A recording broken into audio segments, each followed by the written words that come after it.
It's your open source advocate, and I'm back with another video, and today I want to cover Stirling PDF.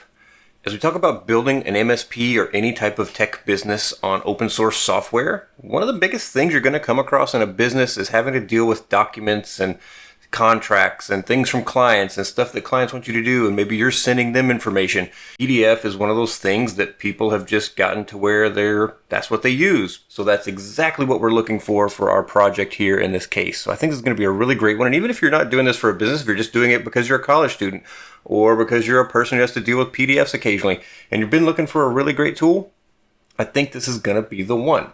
I just want to say thank you so much to all of my patrons over at Patreon and all of my subscribers on YouTube, and for everybody who sends me a little bit of money through PayPal. It is just so incredible to me that you guys want to support my channel, that you like the content that I'm creating, that you find value in it. It means a lot. And the money that you're giving me goes back into the open source community, and it goes into buying hardware that I can use to present these videos to you, and it goes into supporting open source projects that I really love and that I hope you guys love as well. So thank you so very much. It really means so much that I can't say thank you enough, but truly I appreciate it. If you haven't already done so, click on that thumbs up so that other people know you like this video and YouTube shows it to them so that they can see it as well. Also, click on that subscribe button. Make sure to turn on notifications so you get notified whenever I put out new videos about amazing open source software. Thank you again so much. Now let's get started.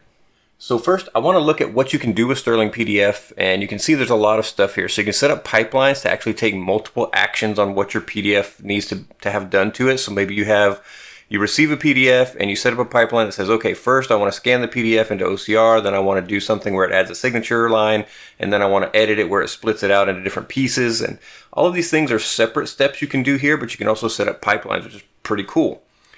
Now there's the view PDF, which means you can actually view it, you can annotate it, you can add text and images to it, so a lot of really cool stuff there. You've got your PDF multi-tool, so you can basically merge PDFs together. You can rotate things rotate PDFs to be from landscape to portrait, and you can set up different rearrangements and remove pages if you need to, so it's kind of a nice little toolbox altogether. You can add page numbers to PDFs. A lot of times page numbers really help when you have to do a reference. If you're going to be having a meeting, you're going to be sending out this PDF to all of your people and you're going to have an online meeting. You want to say, okay, everybody, I need you to flip to page 24. They can go to page 24 in their PDF and pretty quickly keep up with what you're doing. I mean, you can see all of the tools that you've got here. You can do organization, you can do removals, you can convert file to PDF. Now you can do this through LibreOffice as well. So if you didn't know this, in LibreOffice, if you create a document, you can export that as a PDF, and that makes it less easy for somebody to edit, but it's not impossible. So tools like this, in fact, make it a little bit easier, but it is nice to send it as a PDF because you can say, I've got the original version here that I created, and you compare those and see if they still match up after you get it back. You can add watermarks to a PDF, which is pretty nice because sometimes you've got something you want to say like, this is not for disclosure to the public. You want it to be an internal document only for your team, or maybe you're sending it as a contract to somebody and you want them to understand like, hey, this is strictly for you. This isn't just for anybody. Could be all kinds of reasons you want to put a watermark on it. You can extract the images that are in a PDF. You can do OCR and clean up things, so that's pretty nice. OCR is pretty awesome. Now there's some add-in stuff you have to do with Stirling PDF to really make this functional, but it's not hard to do. You just got to go grab another package and install it.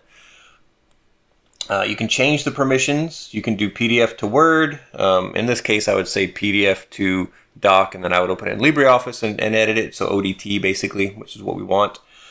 PDF to a presentation, so again, your present or impress format here, and then your Excel or your spreadsheet format, pretty nice as well. In this case, rich text format, and then we've got HTML, and we've got XML. So you've got a lot of different ways to do these things. It's pretty nice. And then you can do split, scan things. You can sign a PDF, which is a super important thing, actually. A lot of times you'll get a PDF that's part of a contract and you need to sign. So putting a wet, as they call it, wet signature on it is pretty nice with something like this where you can send it right back to them. A lot of power built into this thing. And if you don't see the tool you want, you can say certificate, and there you go, sign with certificate. You don't have to scroll down and try to find it every time if you know what you're looking for. So if I say ODF, ODT, there we go. So we get the Word format here. So I mean, pretty quick to filter that down to the tools that you might want. Now they do have light and dark mode. This is a web page. I'm going to turn to bright mode real quick. So here's your warning. About to click it. So if I do that and I refresh, let's just make sure. There we go. So now if I click on this, it should take us to light mode, and if I click back, it'll take us back to night mode. So it's up to you whether you want to see it in light or dark. And then you can set favorites for the different things you're doing. You can go here and change the language. So if you need to change the language, you can do that as well. There's a pretty good list of languages here that it looks like it supports. And then you've got settings as well. So in this case, we're running the app version 23.1. We can sponsor Stirling PDF. Again, if you really love open source software and you want it to last, and you want it to stick around, and you want the project to continue, consider donating a little bit of money. It helps the project go forward. It makes the devs know that you appreciate what they're doing. It just helps them know, like, hey, I love this. Thank you so much. You can choose a download option, so open it in the same window or open it in a new window. For single file, non-zip downloads, it says. What do we want to do if we're downloading something that has more than 4 separate files? We want to zip it up. So we can increase that number to something bigger. It's kind of up to you, but 4 seems like an okay standard for me. Pretty nice little overall simple look at this. Now you've got the PDF multi-tool up here at the top. So right away it takes you to the multi-tool. You've also got the pipeline tool. So this is an advanced tool and it's in beta. So be aware that it's going to be something you're going to have to learn a little bit, and it may change over time. You've got the different page operations broken down in a menu format. So this is all the same things we saw on the original page. It's just broken up into a top menu to make it easier for you to navigate real quick. You've got the conversion menu for things you want to convert. And you've got the security menu for all the security options you might need. And then, of course, finally, you've got the miscellaneous stuff that doesn't fall into those other things potentially. So there's a lot of tooling around this software, and I think it's just super, super great. And again, for a business, I think this is going to be a top-notch kind of thing that you're going to want. Whether you use it right away, whether it becomes something you use in the long run, it's going to be very useful for you. All right, so let's just start simple. Let's just do the View PDF here at the top. We're going to click on this. It's going to take us to a page that gives us a nice introduction. It says, welcome to Stirling PDF. It's using PDF.js. It says to open your PDF file, press the File button option at the right in the toolbar options above. So we've got this button here that says, I want to open something up. I'm going to go to Nextcloud, and I'm going to go to my documents in Nextcloud. And I'm going to find this Nextcloud flyer.pdf. So I've got this flyer open. I can read it. I can check it out, right? Nextcloud has a pretty nice little PDF about what you can do. They've got some nice marketing material here. And there's some other things here that you can grab. So I can, of course, highlight text.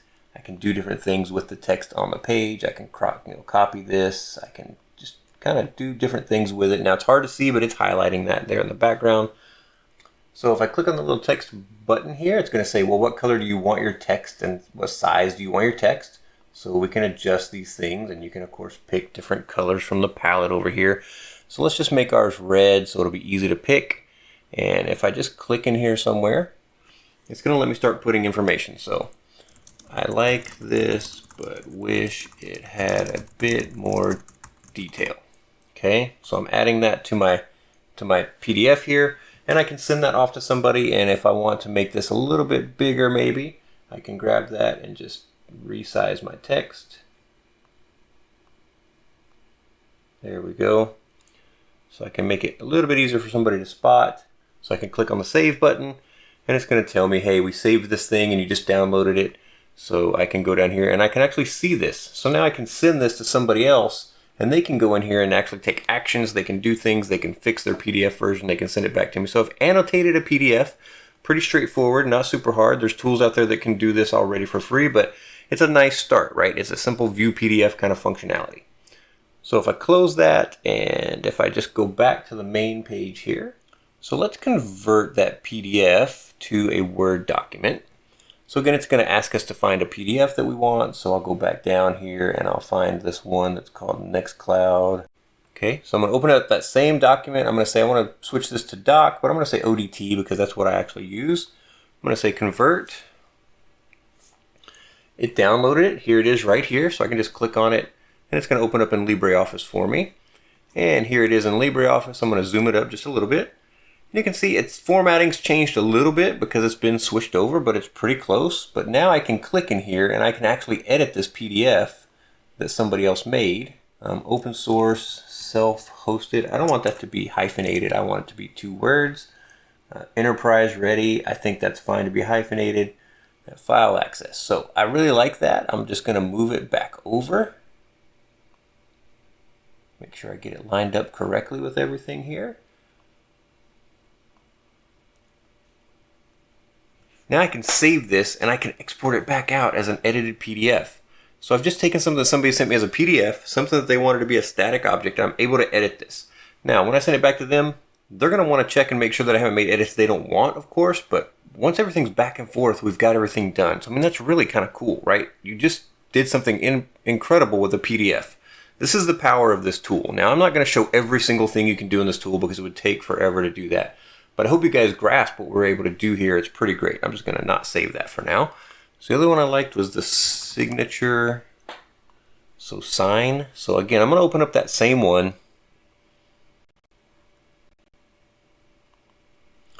And we're just going to pretend, let's just say that I needed to sign this document. Okay, so I went here. I want to draw my signature. I'm going to do my best. This is not going to be pretty because it's with my mouse, but if you have a trackpad and a stylus, you can actually use that pretty well to sign your name, but I can do pretty close to what I want. That's ugly. I can clear it. And then my doctor signature. And I can say add that. I've now added it to this page. I can drag this around. I can size it a little bit here. Make it look a little bit more like a signature on something. Okay.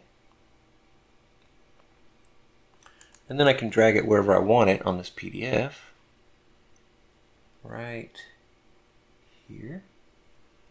So I can put my name right there. So now I've got a signature on this PDF and I'm ready to go. I mean, this is pretty straightforward. There's a text input so I can make it look like a nicer version of my signature as well. So I can say Brian McGonigal. And I wonder, yes, you can pick, it looks like you should be able to pick, oh yeah, you can pick different script looking things here. So that looks more like cursive, sort of. You can try a few different ones. See which one you like. I wish it showed you in the preview what it looks like. It doesn't exactly. That one's okay. The first one's pretty good. It's not bad. I don't like that they don't make the G more of a cursive G, but it's not bad. So I could also just add that as my signature. And then I can just bring this down and resize it a bit. And again, oops, grab it and drag it wherever you want it on the screen here. Just like that. And you've got the signature on the document. And you can download that thing with a signature. I think that's a really awesome feature. And it does make it a lot easier because a lot of times you're dealing with PDFs and somebody's like, I need a signature, and you have to go print it, sign it by hand, scan it back in, send it back to them, and now it's an image instead of a PDF or something like that. So I think this is a really, really awesome way to kind of actually do something. So very cool. I like the tooling around this. I think it's pretty great. So now we're going to get into how do you get this set up and actually start running it. And it's super straightforward. So I think you guys are going to love this. Alright, to get this set up, we're going to be using Docker and Docker Compose. Now, I have videos on how to install Docker and Docker Compose already. I have a script that I've written that will help you install Docker and Docker Compose very fast. I don't want to go through it again in every video, but I will absolutely link to that video in the description. So if you haven't already got Docker and Docker Compose installed on your system, it'll run you through how to do that. Docker and Docker Compose are incredible tools for running services. So we're just going to SSH over to the server I've already got set up. All right, we're going to log into this machine.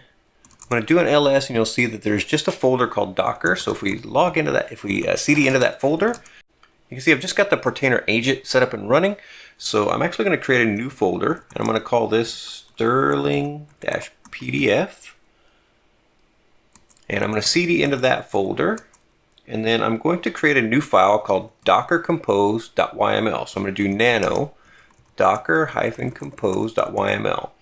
Now, Nano is just a text editor in the terminal. You can use any text editor you like. If you want terminal text editors, there's VI, there's Vim, there's Emacs, there's Nano, there's NeoVim, there's tons of them. Pick whichever one is your favorite. I use Nano. If you want to use that one with me, just follow along. So I'm going to hit enter, and I'm going to go back over to the browser here real quick, and I'm going to go to their page that has their Docker Compose file set up. And I'm just going to scroll down here.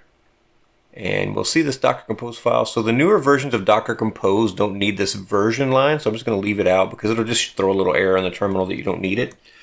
It doesn't stop anything from running, but it just tells you all the time. So I'm just going to copy all that text right there. I'll have this in the show notes and the description as well. I'm going to use Control, Shift, and V, like Victor, to paste that into my Nano document. And then I'm going to go back up here and just check things as we go along. So we've got services, we've got Stirling PDF, and then we've got, here's the image that it's going to pull. So it's going to pull S-PDF, and it's the latest version. Now this is forwarding port 8080 over to port 8080 in the container. So this says, on my host machine, forward port 8080 to the container port 8080. Now the thing about this line is we can change anything on the left side of this line. So I can change this to 8092 if I want to. 8080 is a pretty common port. So if you try to run a lot of Docker containers on the same machine, which you can do 100%, which is nice, but you need to make sure you don't have two ports on the host that are the same or it won't work. So if I change this to something like 8092, it just means that I've got a lot of other ports I can run. I could run another application that might be running on port 8080 already, and it's going to run okay. Now the next thing you want to do is set up your volumes. What I like to do is I like to set up my volumes where it's got like this one that says training data. I'm going to set that up to be in the same folder where this docker compose.yaml file exists. So I'm going to just put dot, and it's going to say /training data. And then inside the container, this points to what data I need. And it says required if you're going to use extra OCR languages. So I'll show you where those language packs are. You can go grab them and you can put that folder in the right place. But first we're going to go here and we're also going to set up this extra configs. We're just going to go here and we're going to do /extra configs as well. Now there's a couple of other things here. You've got some custom files. I don't have any custom files, so there's nothing for me to do. So that's why this one is commented out. They've already commented it out for us, but that's what the little hashtag means. And the same way here, if you want to see logging, you would put in where the logs are going to be. So before I do anything, I'm going to just back this out and I'm going to make it /logs. So that's where I would find that, in the same folder where the Docker Compose file is, and logs. Now, if I ever need to turn on logging for some reason, I can do that by just removing that hashtag and then restart the Docker container. For now, we don't need it, so I'm going to put the hashtag back. Under here, we've got some environment variables. So it's got the Docker enable security equals false. We're just going to leave that for now. It's fine. Install book and advanced HTML ops equals false. Again, just leave it. And then your language. So if you're from Great Britain, you would leave it as EN_GB. I'm from the US, so I'm going to change this to EN_US. And you can go look up what the different language codes are. So depending on your language, you may want to change this to the primary language you speak. It might make it easier to use for you. But overall, this should be all we need to have set up. So I'm going to do Control-O. I'm going to make sure that the name down here at the bottom is correct. And it is. I'm going to hit Enter to save it. I'm just going to double check one more time that everything here looks good. Does. And I remember I'm going to stay on 8092. So I'm going to do Control-X to exit the Nano editor. Now I'm going to do Docker space compose, and I'm going to say pull. So what this is going to tell it to do is go pull down the images that it needs for this, and this also lets me make sure that I've got everything in the YAML file correct. If I don't, it's going to give me an error. There we go. It's going to start pulling everything down, and it's pretty quick depending on your internet connection. It may take longer, it may be faster.